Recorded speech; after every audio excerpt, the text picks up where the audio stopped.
Hello बच्चों।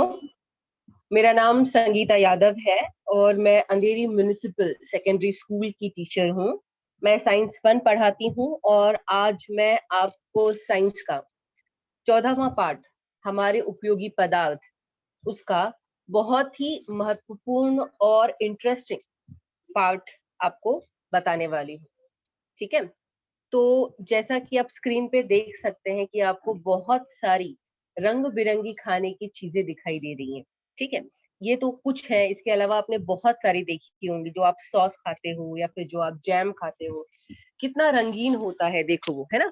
देखते ऐसा लगता है कि पहले खाना चाहिए। आजकल तो इतने टाइप के सॉस आ गए हैं और सबके वो एकदम डार्क रेड कलर जो दिखता है या फिर जैम दिखता है। आप देख सकते हो दुनिया भर के कलरफुल जैम मिलते हैं मार्केट में, आप सबने देखा रहेगा। बिस्किट्स मिलते हैं, देखिए आपने, बिस्किट के अंदर जो क्रीम रहती है वो कितनी कलरफुल होती है, बहुत रंगीन होती है ना, सब देखते ऐसा लगता है कि खा लो करके। डार्क चॉकलेट वगैरह हम खा लेते। कोल्ड ड्रिंक्स मिलते हैं, देखा है सारे कलर में ऑलमोस्ट, आपको हरा नीला पीला गुलाबी हर कलर का कोल्ड ड्रिंक भी मिल जाएगा, शरबत भी मिल जाएगा और उसमें अलग अलग फ्लेवर्स भी होते हैं। गोले वाले के पास देखा रहेगा आपने, हाँ गोले वाला सबसे अच्छा एग्जाम्पल, वो सबने देखा रहेगा। वो ठेले पे जो ऐसे बॉटल्स लगाता है ना कलरफुल, कितनी अच्छी लगती है ना, उसे देखते ही मन करता है हाँ बर्फ खस रहा है, उस पे वो कलर डाल के देगा और उसको खाने में जो मजा आएगा वो तो पूछो मत। लेकिन कभी आपने सोचा है कि जो उसमें रंग डाला जाता है या फिर जो उसमें ये डालते हैं, फ्लेवर डालते हैं, उसका आपके शरीर पर क्या प्रभाव होता है?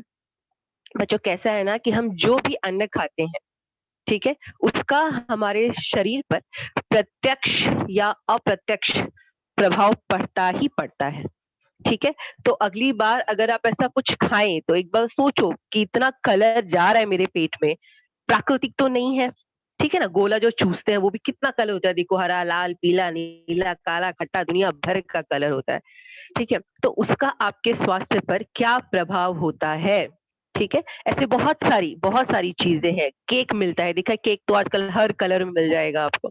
आइसक्रीम जो मिलती है वो आइसक्रीम भी हर कलर में मिल जाती है, हर फ्लेवर में मिल जाती है। जो फलों के जूस पिए होंगे आपने अलग अलग, फ्रूटी वगैरह है या फिर माजा है, वो सब में भी कितने सारे कलर्स होते हैं ना। ठीक है। तो क्यों, पहली चीज को इसको कलरफुल क्यों बनाते हैं? ताकि उसको देखते ही हमारा खाने का मन करे।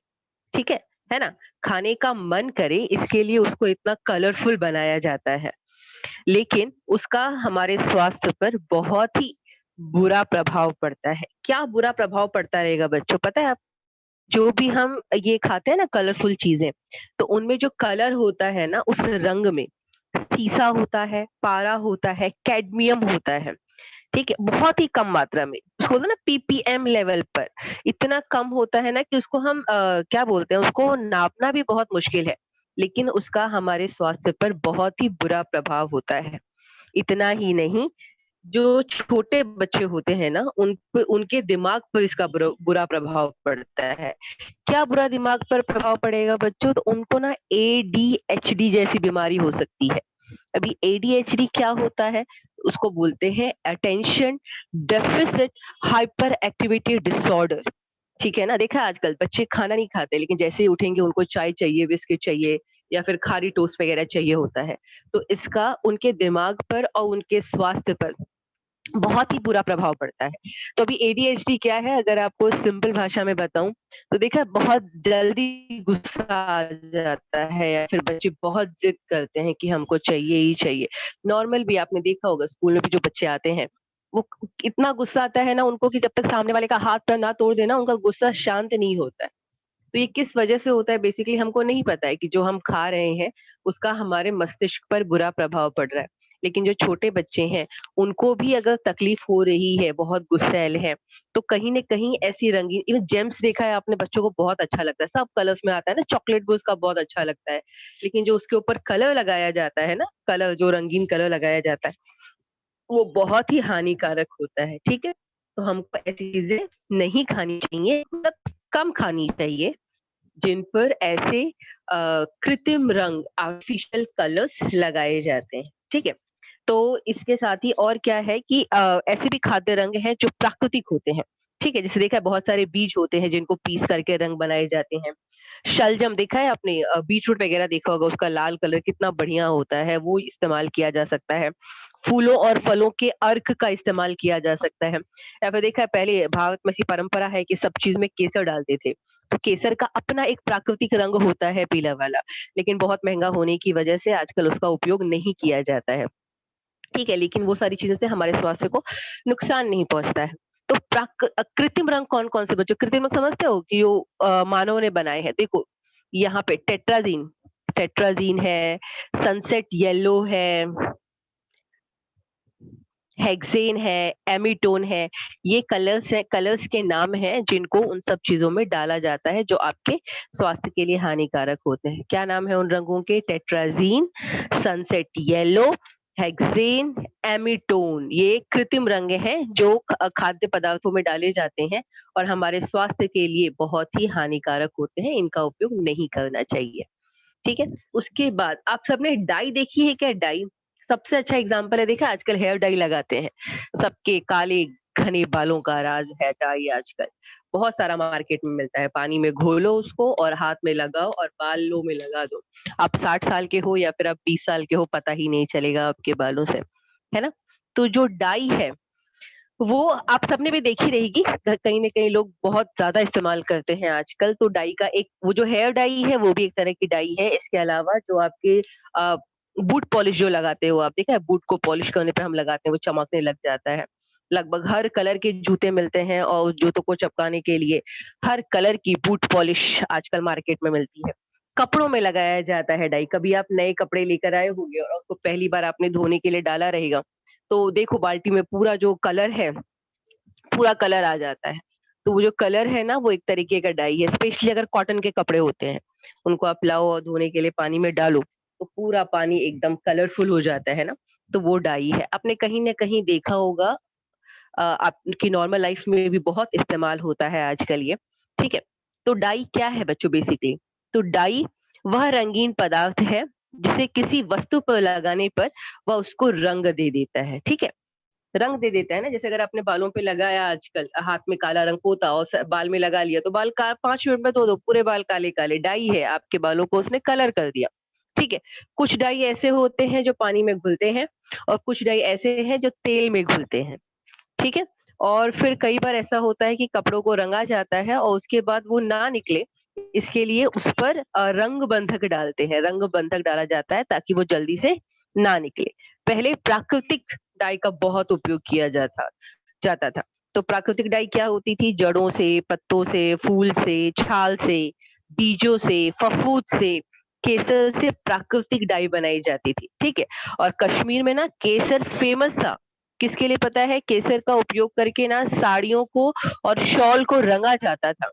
क्योंकि केसर बहुत महँगा होता है इसलिए उससे रंगे गए कपड़े भी बहुत महँगे थे, ठीक है? लेकिन वो बहुत सारे लोगों को आजीविका देता था क्योंकि नेचुरली प्रेज़ेंट रहता था, मिल जाता था और उसका उपयोग बहुत किया जाता था, इसलिए उसका उपयोग किया जाता था, ठीक है? और इसकी खोज किसने की थी? इसकी खोज की थी हेनरी पार्किन ने, ठीक है? तो इस डाई का उपयोग क्या खोज 1856 सोचो कितने साल पहले हुई थी 1856 में विलियम हेनरी पार्किन ने इसकी खोज की थी ठीक है अब इसका उपयोग क्या क्या है बच्चों देखो इसका उपयोग क्या क्या है कपड़े को बाल को रंगने के लिए इसका उपयोग करते हैं रास्ते पर आपने देखी हो जो बड़े बड़े होर्डिंग्स लगाए जाते हैं जिनको बहुत कलरफुल दूर से ही देखो तो हाँ दिख जाता है कि कौन ऐड कर रहा है सचिन तेंदुलकर है क्या कटरीना कैफ है दूर से ही दिख जाएगा इतना कलरफुल फोटो डालते हैं तो उसको बनाने के लिए भी ना डाई का उपयोग करते हैं चमड़े के जूते जो देखते हैं आप जो लगभग हर कलर में आपको मिल जाता है पर्स मिलती है चप्पल मिलती है उन सब को चमकदार बनाने के लिए रंगों का उपयोग किया जाता है बालों अब इसका दुष्परिणाम क्या होता है बच्चों हर चीज का तो फायदा नहीं है ना इसका दुष्परिणाम भी होता है इसका अब दुष्परिणाम क्या है इसका दुष्परिणाम मतलब आपके स्वास्थ्य पर इसका क्या बुरा प्रभाव पड़ता है ठीक है तो बालों को रंगने लगाने पर ना बाल झड़ने लग जाते हैं देखा है कभी कभी कोई डाई लगा रहा है बाल काले हैं लेकिन उसके सर पे बाल कम होने लग जाते हैं ठीक है? त्वचा में जलन होती है, त्वचा में खुजली होती है, इतना ही नहीं, आँखों को भी नुकसान होता है जो बाल में जो डाई लगाते हैं ना ज़्यादातर, उसका उपयोग करने पर, ठीक है? और फिर देखा है लिपस्टिक, ठीक है? लिपस्टिक भी आजकल हर कलर में मिलती है, लाल, काली, पीली, नीली, हरी, सब कलर में मिलती है, ठीक है? तो लिपस्टिक में जो कार्बाइन होता है ना, वो एक तरह का डाई है। और इसका इसका क्या दुष्परिणाम होता है पता है? अगर ज़्यादा लिपस्टिक लगाई गई ना तो जो होंठ है वो काले भी हो सकते हैं और अगर वो पूरा केमिकल आप कुछ खा रहे हो उसके माध्यम से अगर वो आपके पेट में चला गया, तो पेट के भी रोग हो सकते हैं। इसके लिए जितनी कम से कम हो उतनी लिपस्टिक लगाई जाए तो अच्छा है। प्राकृतिक रंग बनाने के लिए वनस्पति का अति उपयोग होने के कारण पर्यावरण का ह्रास हो रहा है। ठीक है? इतना ही नहीं, अभी प्राकृतिक रंग अभी केमिकल से नुकसान हो रहा है तो प्राकृतिक रंग बनाए जाते हैं। अब प्राकृतिक रंगों का क्या है बनाना है तो पेड़ काटो। अब पेड़ों को काटेंगे तो हमारे पर्यावरण का नुकसान होता है। ठीक है? इसीलिए जिस भी चीज़ का इस्तेमाल किया जाता है उसका कम और सलीके से अगर उपयोग किया जाए, तो हम हर तरह के दुष्परिणाम से बच सकते हैं। ठीक है? उसके बाद बच्चों क्या है ना आर्टिफिशियल कलर्स देखा है आपने होली में ना हम अभी होली आ रही है, सब कलर लगाएँगे एक-दूसरे को भर-भर के और इतना ही नहीं कलर लगा-लगा के जो स्टेटस डालेंगे ना बच्चे, भले होली कम खेली हो लेकिन वो रंग का जो स्टेटस दिखेगा, वो एकदम धमाल होता है। ठीक है? या फिर आपने देखा रहेगा जो एशियन पेंट वगैरह होता है, जो रंग हमारी दीवारों पे लगाए जाते हैं, ठीक है? दीवार रंगने से हमारा घर घर बन जाता है, उन दीवारों पे जो रंग लगते हैं ना, वो सारे आर्टिफिशियल कलर्स होते हैं, ठीक है? आर्टिफिशियल कलर्स होते हैं बच्चों देखो अभी होली खेलोगे तो सँभाल के खेलना, किसी के आँख में या फिर कान में वो रंग ना जाए क्योंकि इसके बहुत सारे दुष्परिणाम भी होते हैं, ठीक है? इतना ही बहुत सारे दुष्परिणाम होते हैं। तो क्या-क्या दुष्परिणाम हो सकते हैं बच्चों देखो कि कैसा हो सकता है ना कि अगर कलर बहुत ज़्यादा गया तो आदमी अंधा भी हो सकता है। उसको त्वचा का कैंसर भी हो सकता है, अस्थमा हो सकती है, त्वचा की खुजली हो सकती है और जो त्वचा के रंध्र है ना वो हमेशा के लिए बंद भी हो सकते हैं।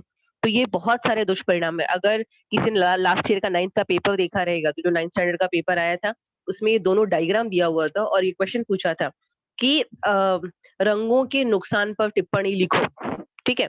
तो बहुत सारे आपने देखा है स्किन खराब हो जाती है, बहुत सारे दुष्परिणाम हैं इसलिए जो कृत्रिम रंग मिलते हैं ना जिनमें बहुत सारी और रीज़न क्या है पता है उसमें उसमें बहुत सारा ये पारा होता है, कैडमियम होता है, जो आपकी त्वचा को बहुत नुकसान पहुँचाता है। तो रंगों का उपयोग करें लेकिन सावधानी से करें। ठीक है? होली खेलने में बुराई नहीं है लेकिन सावधानी से खेलें, किसी की आँख में या किसी के नाक में या किसी के मुँह में कान में रंग ना जाए इसका ध्यान रख कर के होली आप खेलें। ठीक है? तो अगर इसको और होली को अच्छा बनाना है कि नुकसान ना हो किसी का तो आप शलजम या फिर पलाश के फूल या फिर पालक को पीसकर गुलमोहर से, टमाटर से भी आप होली खेल सकते हो। बहुत जगह देखा है लोग अंडे से भी होली खेलते हैं, ठीक है? तो वो सारी चीज़ें नुकसान नहीं करती हैं, उनसे आप अच्छे से होली खेल सकते हो, ठीक है? तो ये कृत्रिम रंग हैं जिनका ज़्यादातर उपयोग किया जाता है। बेसिकली कृत्रिम रंग का मतलब क्या है बच्चों? कृत्रिम रंग का मतलब है वो रंग जिसको मनुष्य बनाता है, फैक्ट्री में, ठीक है? उसको हम कहते हैं कृत्रिम रंग। तो आपको सारे सवालों के जवाब दे दिए जो ऊपर-ऊपर लिखे थे, कि होली के दिन कलर खेलने से आपको कौन-कौन सी तकलीफ हो सकती है। ये तकलीफ ना हो इसके लिए आप कौन से रंगों का उपयोग करेंगे, ठीक है? और देखो घर और फर्नीचर को रंग करने के बाद उनकी गंध से आपको क्या तकलीफ होती है? कभी देखा रहेगा बहुत लोग ऐसे होते हैं कि जब घर में पेंट लगाया जाता है या फिर हम फर्नीचर को जब रंग-रोगन लगाते हैं, तो बहुत सारे लोगों को वो जो स्मेल होती है पेंट की वो सहन नहीं होती है। तो उसका एक क्या रीज़न है ना कि जो स्मेल होती है वो बहुत स्ट्रॉन्ग होती है और जिन लोगों को थोड़ी-सी एलर्जी का इश्यू है, उनको सर दर्द हो सकता है, उनको साँस लेने में तकलीफ हो सकती है या फिर जिनको अस्थमा है, स्ट्रॉन्ग कलर के स्मेल की वजह से उनकी तकलीफ बढ़ सकती है। तो वो जो स्ट्रॉन्ग कलर्स है ना वो सीधा आपके दिमाग पे असर करते हैं और फिर हमारी तकलीफ जो है वो चालू हो जाती है। उसके अलावा बहुत सारे डीओज़ आपने देखे रहेंगे, ठीक है? आपके सिलेबस में है ये कि आपको पता होना चाहिए कि जो भी आजकल क्या चल रहा है? फॉग चल रहा है ना, सबको पता होता है। क्या चल रहा है? फॉग चल रहा है। तो बहुत सारे डीओ के ऐड आप देखते हो, सब ऐड करते हैं ना, शाहरुख खान ऐड करता है, अक्षय कुमार ऐड कर रहा है डीओ का, बहुत सारी हीरोइनें भी डीओ का ऐड कर रही हैं। तो डीओ सुनने में अच्छा लगता है बच्चों पता है, पर हमारी जो विज्ञान की भाषा है, उसमें डीओ को हम कहते हैं देखो बच्चे नाम नहीं भूलते हाँ, दुर्गंधनाशक। ठीक है, क्या कहते हैं डीओ को? डीओ को कहते हैं दुर्गंधनाशक। ठीक है, और आजकल डीओ कौन लगाता है? जो बच्चे 2-4 दिन नहीं नहाते ना, डीओ मार के आ जाते हैं, तो उनके कपड़ों से बहुत अच्छी खुशबू आती है, ऐसा सबको लगता है कि वो नहा के आए हैं, लेकिन मालूम पड़ जाती है सच्चाई। ठीक है, तो ये तो जोक था एक्चुअली। ठीक है, तो दुर्गंधनाशक का क्या काम है बच्चों? कि जो दुर्गंधनाशक है वो सूक्ष्म जीवों का जो विघटन होके दुर्गंध आती है ना, मतलब जब पसीना निकल रहा है तो उसमें छोटे मोटे सूक्ष्म जीव पलते हैं, तो वो सूक्ष्म जीवों से क्या होता है ना, कि ऐसे दुर्गंध आने लग जाती है बॉडी से, तो उस दुर्गंध को रोकने के लिए डीओ का यानी कि दुर्गंधनाशक का उपयोग किया जाता है। इतना ही नहीं, बहुत लोगों को ऐसा लगता है कि अगर उन्होंने डीओ लगा लिया तो दिन भर उनको अच्छी सी खुशबू आती है और वो अपने आप को बहुत एक्टिव फील करते हैं।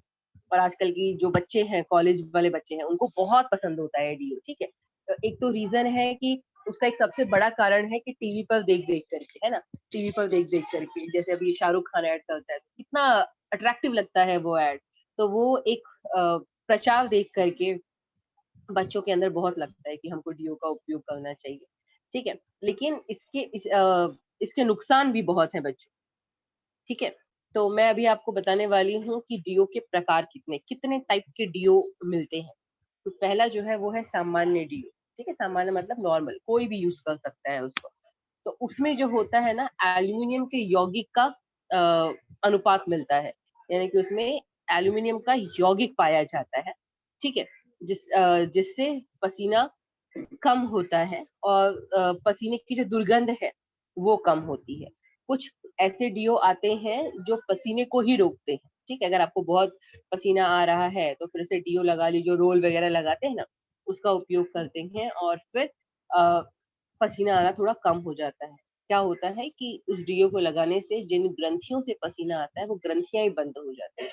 उसके बाद एक होता है वैद्यकीय डीओ। वैद्यकीय डीओ मतलब वो डॉक्टर ही लिख के देता है, वो आपको मेडिकल वाला भी नहीं देगा अगर डॉक्टर ने लिख के नहीं दिया है तो। तो जिस व्यक्ति को बहुत पसीना आता है और उस पसीने की वजह से उसका स्किन खराब होता है, ऐसे लोगों को वैद्यकीय डीओ दिया जाता है। इसमें 20 से 25% तक एल्यूमिनियम होता है और उसको सिर्फ रात को ही लगाना होता है और ठोस और गैस दोनों अवस्था में वो पाया जाता है। अभी इसके दुष्परिणाम क्या है? चलो डीओ तो इस्तेमाल कर लिया, लेकिन इसके दुष्परिणाम क्या है बच्चों? ठीक है, तो दुष्परिणाम क्या है? एल्यूमिनियम जिरकोनियम, यह यौगिक डिओड्रेंट में सबसे घातक रसायन है। कौन से रसायन पाए जाते हैं? नाम याद रखना बच्चों। ठीक है, एक सिर्फ वो एक लाइन जोक जैसे आपको याद रहता है ना, क्या चल रहा है, फॉग चल रहा है, वैसे ही ध्यान में रखना कि जो डिओड्रेंट है उसमें कौन सा केमिकल पाया जाता है। तो उसमें मिलता है एल्यूमिनियम जिरकोनियम।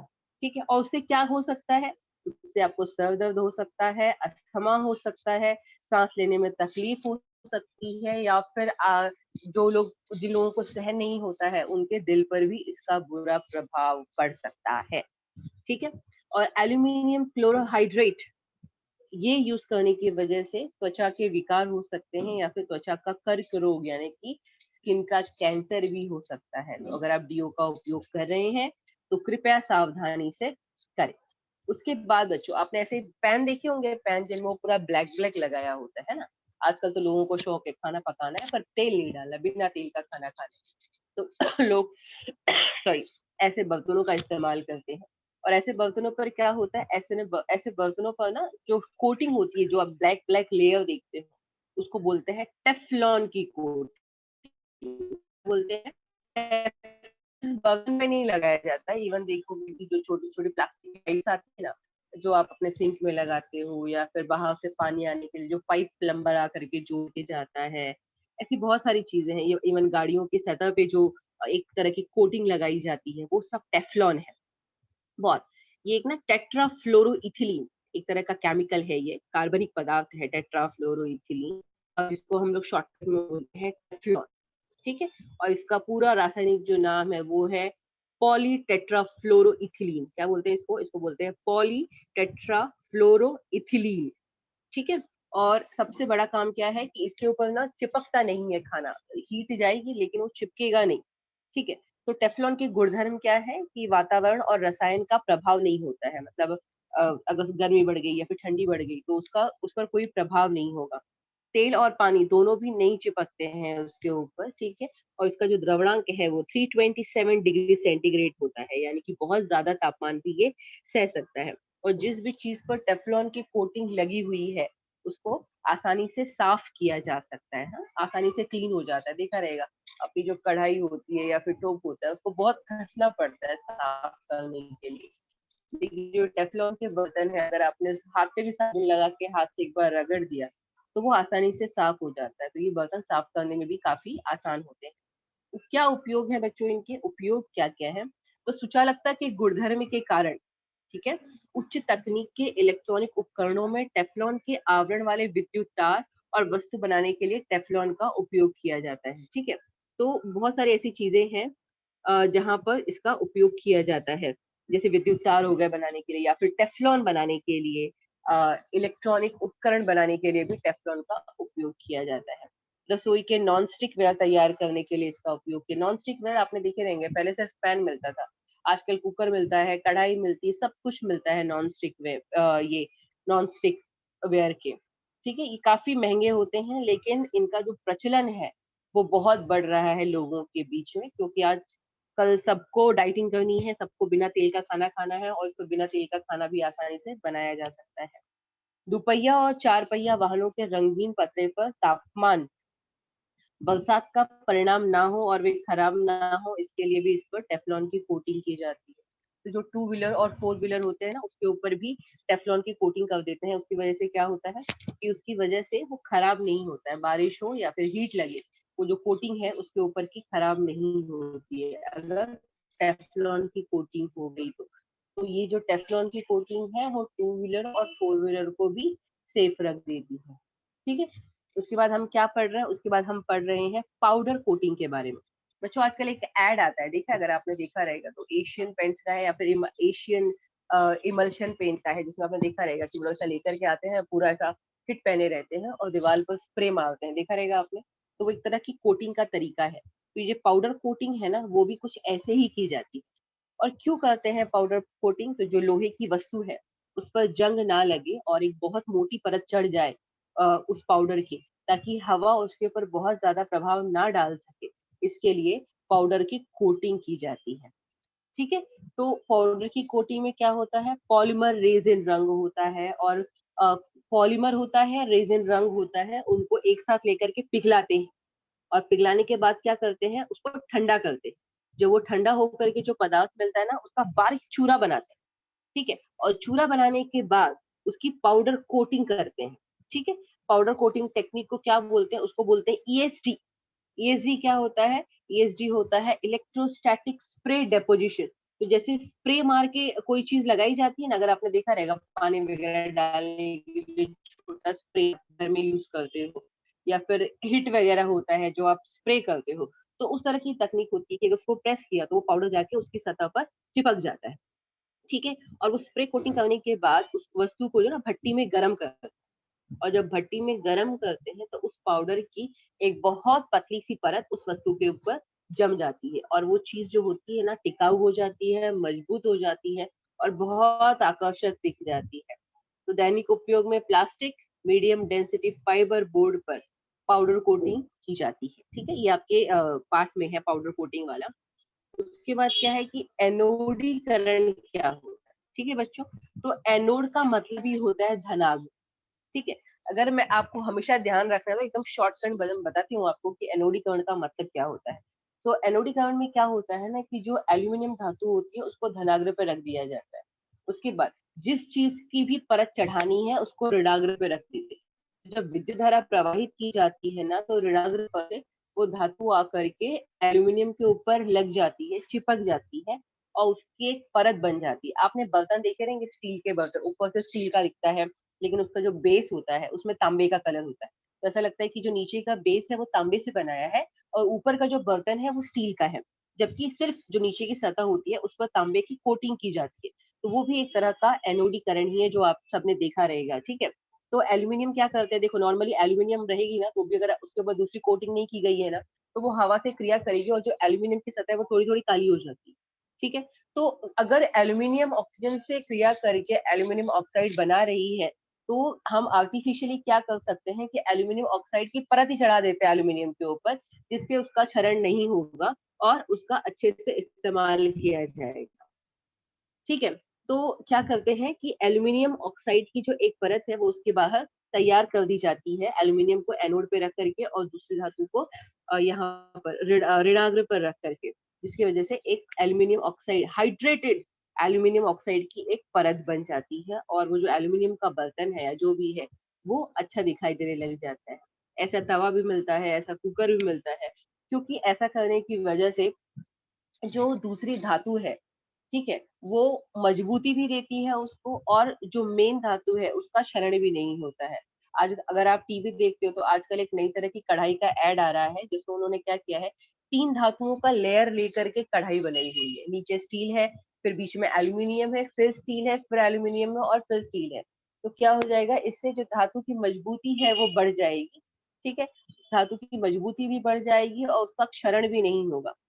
ठीक है, और खाना बनाते टाइम वो जलना भी नहीं चाहिए ना, तो अगर वो थिक हो जाएगा उसका बेस, तो जो खाद्य पदार्थ पकाया जा रहा है वो उसके अंदर नीचे पकड़ेगा भी नहीं, कितना भी हीट दिया तो फिर, ठीक है। तो ये उसके बहुत सारे फायदे हैं एनोडीकरण के। इसके बाद जो आपको पढ़ना है मृत्तिका। मृत्तिका टफ है लेकिन आप सबने सुना रहेगा, सेरामिक्स। सेरामिक्स सुना है? सेरामिक जो टाइल्स लगाई जाती है हमारे घरों में या फिर किचन की दीवारों पे जो टाइल्स लगाई जाती है या फिर जिससे सिंक बना हुआ होता है, आपने अपने स्कूल में देखा रहेगा जो सिंक बना हुआ होता है जिसमें हम हाथ वगैरह धोते हैं, वो क्या है, वो एक तरह से सेरामिक है, ठीक है। आजकल तो बहुत ज्यादा इस्तेमाल बढ़ गया है सेरामिक का, क्योंकि क्या कहते हैं, ये बहुत इसके ऊपर टेम्परेचर का बहुत ज्यादा इफेक्ट नहीं होता है। तो सेरामिक है क्या बच्चों? ठीक है, पहली चीज तो सेरामिक का अर्थ होता है अकार्बनिक पदार्थ, ठीक है। बेसिकली अकार्बनिक पदार्थ है जिसमें पानी मिला करके उसको आकार दे करके और भून करके तैयार किया गया है। जो कुम्हार छोटे मटके मटकी बनाता है या फिर जो छत पर खपरेल दिखाई देती है ना, वो सब एक तरह का सेरामिक ही है, ठीक है। तो सेरामिक कैसे बनाते हैं? तो मिट्टी को 1000 से 1500 के तापमान तक गर्म, देखा ये सारी चीजें सेरामिक है। अगर आपने देखा रहेगा, ऐसा टी पॉट होता है या फिर जो प्लेट्स होते हैं, ऐसे छोटे छोटे डेकोरेटिव आइटम्स होते हैं, आजकल ग्लास कप देखो बच्चे बहुत गिफ्ट में देते हैं, वो सेरामिक है ना, जिसका हैंडल फटक से गिर कहीं भी लगा तो कटक से टूट जाएगा। या फिर जो चाय के कप आपने देखे होंगे सेरामिक, जो मट्टी के कप जिसको बोलते हैं चीनी मिट्टी का है ये, तो वो सब एक तरह से क्या है, सेरामिक ही है, यानी कि अ, मृत्तिका है। तो मृत्तिका कैसे बनाते हैं? पहला क्या करते हैं पता है आपको? मिट्टी को लेते हैं और मिट्टी में पानी मिलाते हैं। वो एक अलग तरह की मिट्टी होती है, उसमें पानी मिला करके उसको 1000 से 1150 सेंटीग्रेड तक के गर्म तापमान पे ना बहुत गर्म किया जाता है। उससे जो मिट्टी है वो रंध्रमय हो जाती है, मतलब छोटे छोटे होल्स दिखाई देते हैं उसमें। और फिर उसको निकालने के बाद उसमें कांच का चूरा मिलाते हैं। पता है बर्तन में क्या करते हैं? कांच का चूर्ण मिलाते हैं और कांच का चूरा मिलाने के बाद उस मिट्टी में उसको वापस से गर्म करते हैं, ठीक है। तो वो जो मिट्टी है ना उसके अंदर सेरामिक्स, ये उसका जो होल्स है उसमें वो कांच का चूरा फिट हो जाता है और गर्म होने के बाद उसकी ऐसी लेयर बन जाती है कि हमको लगता है कि वो मिट्टी ही है, ठीक है, एक तरह की। तो इसके भी बहुत सारे टाइप्स होते हैं। जो पहला है पोर्सिलिन, ठीक है। अब पोर्सिलिन क्या होता है? यह कठोर होता है, अर्ध पारदर्शक होता है और सफेद रंग की मृत्तिका होती है। इसे बनाने के लिए चीन में मिलने वाली सफेद मिट्टी क्योलिन का उपयोग करते हैं। तो जो पोर्सिलिन है ना, वो बनाने के लिए चाइना से मिट्टी आती है, ठीक है। अभी तो हम आत्मनिर्भर भारत का चल रहा है बहुत, चाइना से कोई भी चीज नहीं आनी चाहिए, लेकिन फिर भी ये जो है चीनी मिट्टी की चीजें क्योलिन, वो चाइना से ही बन करके आती है। कांच हो गया, ग्रेनाइट हो गया, फेल्ड्स्पार हो गया, और ऐसे जो खनिज होते हैं उनको केओलिन में मिला देते हैं और पानी मिलाने के बाद उसको भट्टी में भूना जाता है 1200 से 1450 डिग्री सेंटीग्रेड के तापमान पे। और उसके बाद उसको आकर्षक रंग दे करके जो भी बर्तन बनाने हैं वो पोर्सिलिन के बर्तन बना दिए जाते हैं। उसके बाद जो है वो है बोन चाइना, ठीक है। अब बोन चाइना क्या होता है? तो केओलिन वही चीनी मिट्टी, चाइना का माल, और उसके बाद फेल्ड्स्पार खनिज, बारीक सिलिका के मिश्रण, और इसमें प्राणियों के हड्डियों की राख को मिला करके प्रक्रिया की जाती है, ठीक है। देखो क्या मिलाते हैं, प्राणियों के हड्डियों की राख मिलाई जाती है और फिर आगे की प्रक्रिया की जाती है। यह मृत्तिका पोर्सिलिन से भी कठोर होती है। और जो बोन चाइना होती है ना, ये सब डालने की वजह से, क्या क्या डाला था आपने? फेल्ड्स्पार डाला था, केओलिन डाला था, बारीक सिलिका डाली थी, इन सब की वजह से ये पोर्सिलेन से भी हो जाती है। बोन चाइना, देखो नाम ही है बोन चाइना, बोन मतलब हड्डी, हड्डी नहीं डाली है, हड्डी की राख डाली है। और चाइना मतलब चाइना वाली मिट्टी, केओलिन, कुछ भी याद रहे ना रहे, इतना जरूर याद रखना कि जो सेरामिक होता है, जो चीज को मतलब चीनी मिट्टी, व्हाइट सफेद मिट्टी जो चाइना से आती है, उसका नाम है केओलिन। ठीक है, तो केओलिन चीनी मिट्टी है, उसका उपयोग करके बोन चाइना वाले जो बर्तन है वो बनाए जाते हैं। उसके बाद है प्रगत मृत्तिका। ठीक है, नाम देखो, प्रगत मृत्तिका सेरामिक है एक टाइप का, उसका नाम ही है प्रगत मृत्तिका। तो प्रगत मृत्तिका बनाते समय मिट्टी के स्थान पर एल्यूमिना, जिरकोनिया, देखो नाम ही है एल्यूमिना, जिरकोनिया, सिलिका, ऐसे कुछ ऑक्साइड और सिलिकॉन कार्बाइड, बोरॉन कार्बाइड जैसे कुछ अन्य यौगिकों का उपयोग किया जाता है।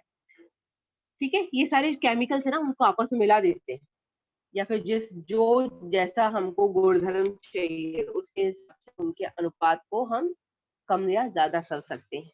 और इसको गर्म करते हैं बहुत हाई टेम्परेचर पे, कितना 1600 से 1800 डिग्री सेंटीग्रेड तक के तापमान पर, ऑक्सीजन रहित वातावरण में।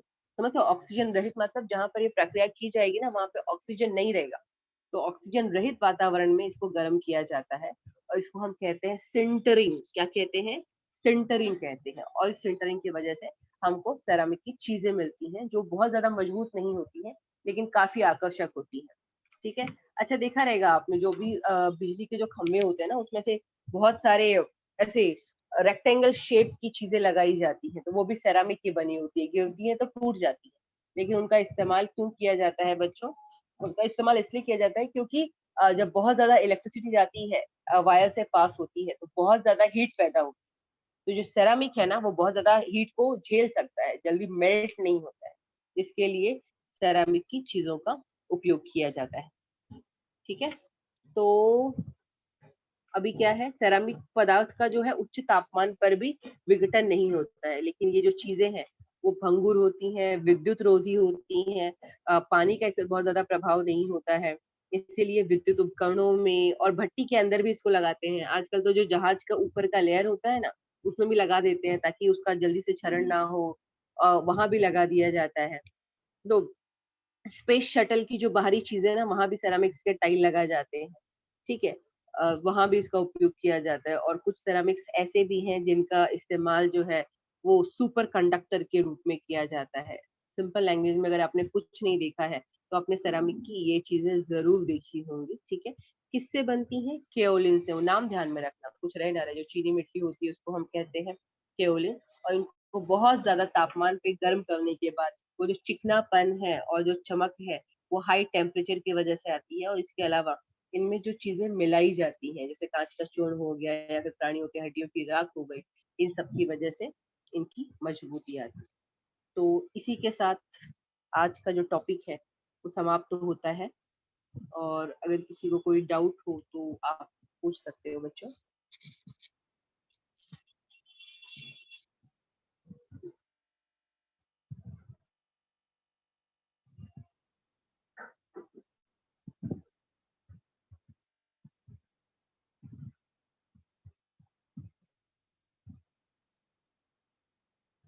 Teacher good morning teacher.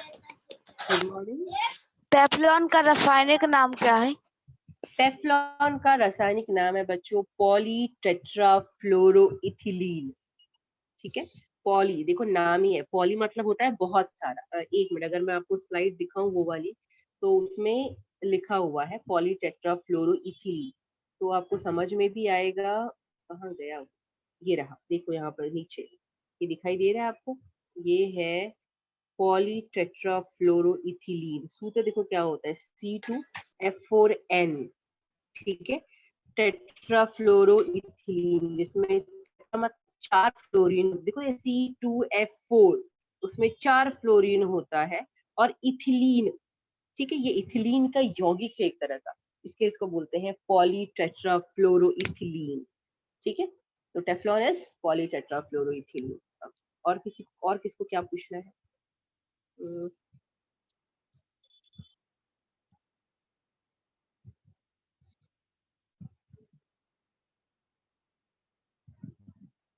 Good morning teacher. Good morning scientist. Teacher हम जो पेंट ब्रश वाला कलर यूज करते हैं टीचर, वो भी आर्टिफिशियल रहता है ना? पेंट ब्रश मतलब जो आप ड्राइंग बुक में यूज करते हो? Yes teacher. हाँ हाँ, अच्छा सोचा है आपने। बहुत बिल्कुल, वो सब आर्टिफिशियल कलर भी हैं और वो सब भी नुकसानदायक ही होते हैं। तो सिर्फ हाथ पर भी लगे तो आप हाथ अच्छे से धोएं, वो आप कलर लगने के बाद। वो भी आर्टिफिशियल कलर्स हैं, फैक्ट्री में बनाए जाते हैं, चाहे वो और कोई भी। हाँ बोलो। और टीचर जो चॉक कलर रहता है? वो भी आर्टिफिशियल है, वो तो केमिकल है बच्चा, प्योर कैल्शियम कार्बोनेट है। और जो कलरफुल होता है वो भी, आजकल देखा है बहुत सारे टीचर्स को सर्दी खांसी बहुत जल्दी हो जाती है, एलर्जी का प्रॉब्लम हो जाता है।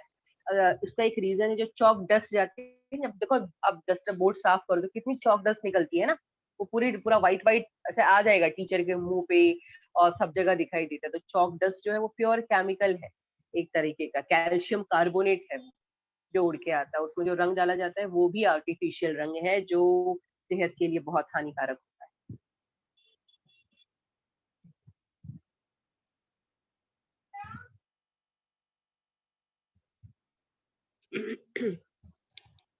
और किसी कुछ, सुमित को कुछ पूछना है? नहीं, किसी को कोई डाउट गुड नहीं? Morning teacher. ओके, कौन पूछ रहा है अभी भाई? ना होगा, सुमित बोलिए। पाउडर कोटिंग के उपयोग लिखिए। आपका प्रश्न सुनाई नहीं दिया मुझे, वापस बोलेंगे आप? पाउडर कोटिंग के उपयोग लिखिए। पाउडर कोटिंग के उपयोग, बच्चों पाउडर कोटिंग ना एक के उपयोग लिखिए। अच्छा, ये प्रश्न आपने मेरे लिए बनाया है, थैंक यू सो मच। ठीक है, तो जो पाउडर कोटिंग है वो बहुत सारी चीजों पर की जाती है, जैसे आपकी गाड़ियां हो गई, उस पर भी पाउडर कोटिंग की जाती है। जो बर्तन होते हैं बहुत सारे, उन पर भी पाउडर कोटिंग की जाती है। आजकल खिलौने आते हैं ऐसे बहुत सारे जिन पर पाउडर कोटिंग की जाती है। इतना ही नहीं, आजकल तो बर्तन भी आते हैं बहुत सारे जिनके ऊपर पाउडर कोटिंग की जाती है। और कुछ, किसी को, हसन को कुछ पूछना है? Hello, good morning teacher. Good morning Hasan, बोलिए। टीचर, आजकल के कलर में ऐसे मतलब प्राकृतिक कलर आजकल के नहीं आते ना, जिसमें आजकल के कलर में केमिकल की बहुत मात्रा अधिक रहती है ना। हाँ, जो आजकल क्या कलर्स आप खेलोगे ना, अभी होली पर देखो सब बच्चे खेलते हैं, या फिर उन सब में ना कलर्स मतलब ऐसे पदार्थ, अच्छा शायद आप बोलना चाहते हो कि हानिकारक पदार्थ। तो हाँ, बच्चों को आजकल जो रंग मिलते हैं उनमें हानिकारक पदार्थ बहुत ज्यादा होते हैं और वो आपके स्वास्थ्य को बहुत नुकसान पहुंचाते हैं। ठीक है, चाहे वो होली वाला हो या फिर खाने वाला हो, उन सब से आपकी सेहत को बहुत नुकसान होता है। तो इनका जितना कम उपयोग किया जाए उतना अच्छा है। और टीचर, प्राकृतिक, हाँ बोलो। Good morning. गुड मॉर्निंग, बोलिए। ये टीचर, जहाजों में एल्युमिनियम होता है। जहाजों में एल्युमिनियम होता है बच्चों, जो जहाज होती है ना, उनमें बहुत सारी धातुओं का उपयोग किया जाता है। अब ये डिपेंड करता है कि कौन सा काम किस धातु से लेना है। ठीक है, तो अगर ऐसा कोई काम करवाना है जहाज में जहाँ पे एक बहुत हल्की धातु का इस्तेमाल, हल्की धातु से काम चल सकता है, तो वहां पे एल्यूमिनियम का उपयोग किया जा सकता है, क्योंकि जो एल्यूमिनियम धातु है ना वो बहुत हल्की होती है। कभी आपने उठाया रहेगा, बर्तन भी उठाया रहेगा एल्यूमिनियम पे, या फिर ढक्कन उठाया रहेगा, तो वो हाँ जो टीचर। होती है वो काफी हल्की होती है ना, तो इसके हाँ। लिए वहां पे उसका उपयोग किया जा सकता ओके टीचर। है। ओके, और किसी को कुछ पूछना है? और किसी को कुछ पूछना है बच्चों? ओके, ठीक है सर, मैं लेक्चर वाइंड अप करती हूँ। सर, जो मैंने आज वो है खाद्य रंग और सुगंधित द्रवों के उपयोग, इसके बाद मैंने आपको